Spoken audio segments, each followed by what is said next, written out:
ঈদুল আজহার দিন ঘনিয়ে আসার সাথে দেশের বিভিন্ন স্থানে জমে উঠেছে কোরবানির পশুর হাট।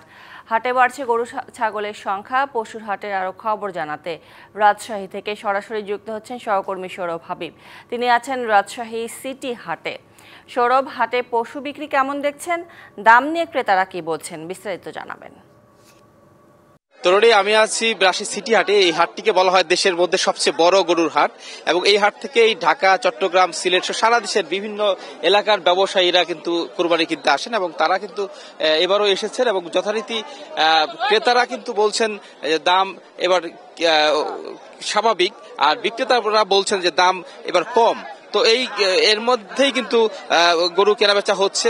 অসংখ্য গরু কিন্তু ফেরতও যাচ্ছে, কারণ দিন শেষে সারাদিন গরম ছিল, এই দিন শেষে কিন্তু অনেক গরু বিক্রি হয়নি, ফেরত যাচ্ছে। কিছু গরু কেনা হয়েছে, সেগুলো নিয়ে যাচ্ছে মানুষ এবং প্রচুর পরিমাণে গরু উঠেছে এবার। এবং জানিয়ে রাখছি, সারা দেশে এবার 1,26,00,000 কোরবানি পশুর চাহিদা রয়েছে এবং এর জন্য কিন্তু এই যে পশুর চাহিদার বিপরীতে কিন্তু রাজশাহী বিভাগের 8 জেলাতেই 43 লাখ পশু রয়েছে এবং বিভাগের চাহিদা মিটিয়েও কিন্তু রাজশাহী বিভাগ থেকে 17 লাখ পশু সারা দেশে যাবে এবং সেই অনুযায়ী কিন্তু এই হাটটি কিন্তু অনেক বড় হাট। এই হাটটিতে সারা দেশের মানুষেরই কিন্তু একটা নজর থাকে এবং সারা দেশের ব্যবসায়ী যারা তারা কিন্তু আসে। আমরা একটু সাধারণ মানুষের সাথে কথা বলবো, কেমন দাম এবার? আজকের বাজারে দাবা, আজকের বাজার কম, আজকের বাজার কম। ভাই, কেমন দাম বসছে গরুটির? এটা 52,000 বলছে, 1,52,000 বলছে। চাচ্ছেন কত? আমি চাচ্ছি 65। কেমন মাংস হবে? 5.5 মণ, 5 মণ এরকম হবে। নগদ পেমেন্টে 500 টাকা পর্যন্ত ক্যাশব্যাক আর লেনদেনে প্রতিদিন ডিপ ফ্রিজ এবং ঘন্টায় ঘন্টায় এসি, টিভি সহ দারুণ সব গিফট।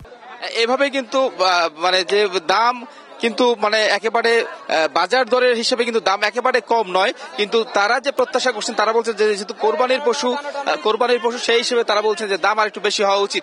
কেমন দাম যাচ্ছে গরুর? 205 দাম চাচ্ছি। 2,05,000। কত উঠলো দাম? দাম 70-72 বলছে। তাহলে কত করে মানে মন পড়ছে? মন 30-35 এমন পড়ছে।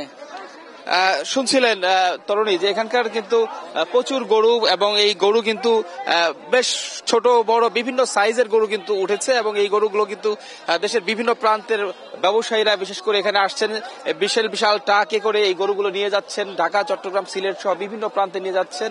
তো এইভাবে কিন্তু দেখেন প্রচুর গরু ফেরত যাচ্ছে, গবাদি পশু ফেরত যাচ্ছে, আবার অনেকে কিন্তু বেচা কিনা হচ্ছে।